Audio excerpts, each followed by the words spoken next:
The core of Harmonix has always been about music.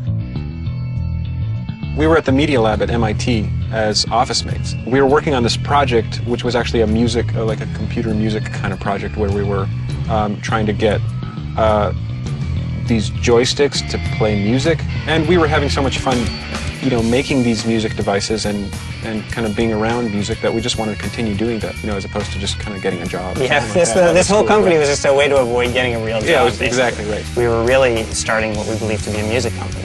We wanted to essentially just invent new ways for people who are not musicians to feel what it feels like to play music. I sort of like to think of ourselves as, you know, musicians first and game designers and game developers second. Boom!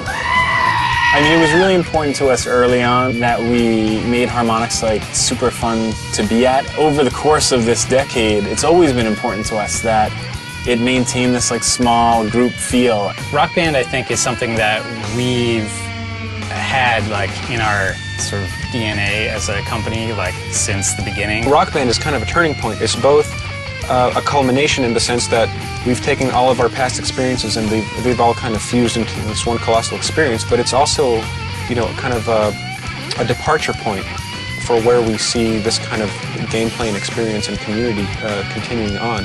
A lot of our earlier games, the focus was on playing music and just, you know, the joyfulness that comes from that, but it's a much more individual and solitary experience. I think one of the huge new domains that we're really trying to tackle in Rock Band is the aspect of music making, which is togetherness. Just that this kind of intense togetherness that comes from a group of people making music together, which is someplace we haven't really been before and is a real part of the essence of what makes Rock Band so special.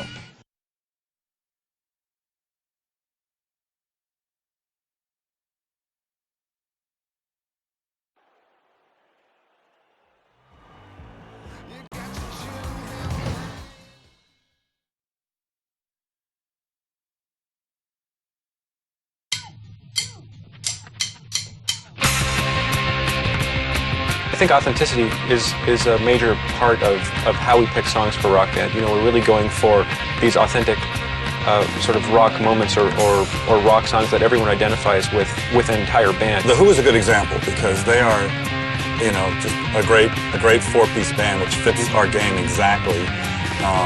You know, they have a great drummer that everyone admires and great guitar. They have everything. People were really passionate about what they wanted. I mean, these were sort of intense meetings. There's a lot of, that sucks, you're crazy, and, right. You know. Like, oh, we gotta have that in it, I can't believe you don't want that, you know.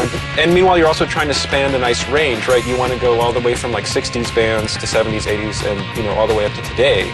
And genres. We want to have, you know, some metal, some hard rock, some punk rock, some classic rock. We want to have all that kind of stuff. We really wanted to focus in on the on-disc songs to make sure we kind of really nailed those. Those were supposed to be, you know, really representing the core of what Rock Band is. On the disc, we're going to end up with a large percentage of master recordings this time around, which is great. There's a certain real energy that happens when you're playing a live show. I mean, when you have 4 players all playing together in the same room, it is amazing how much that really simulates the band dynamic of, you know, maybe dealing with one guy that isn't so good and everybody, you know, rooting for him, but maybe at the same time being annoyed, you know, getting band interactions, people getting mad at each other, people arguing about what songs they're gonna play. It's like that's what it's like to be in a band, and it's so exciting to see that really mimicked in a video game. That's right, even the politics. Yeah, exactly.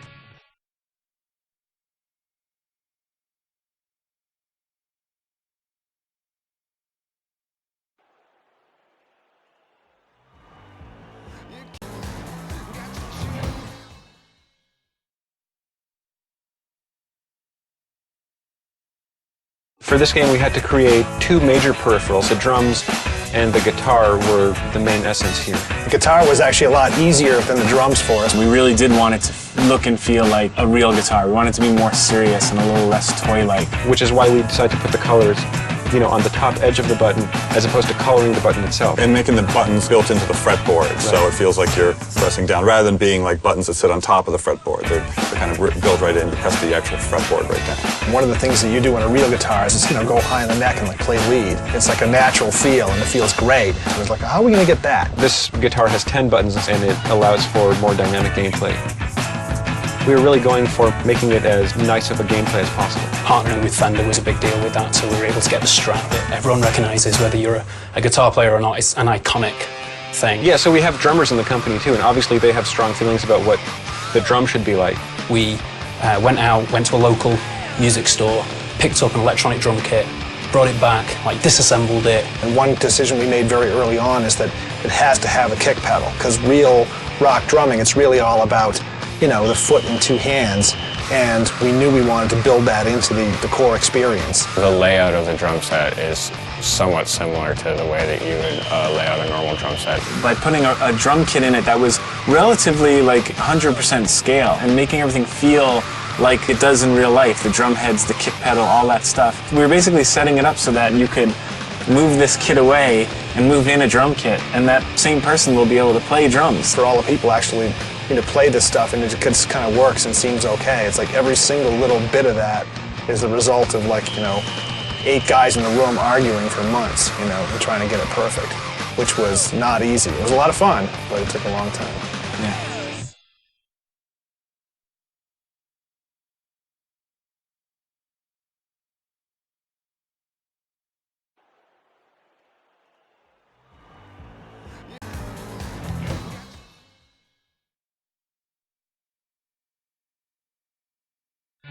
The style originates from pure American rock and roll.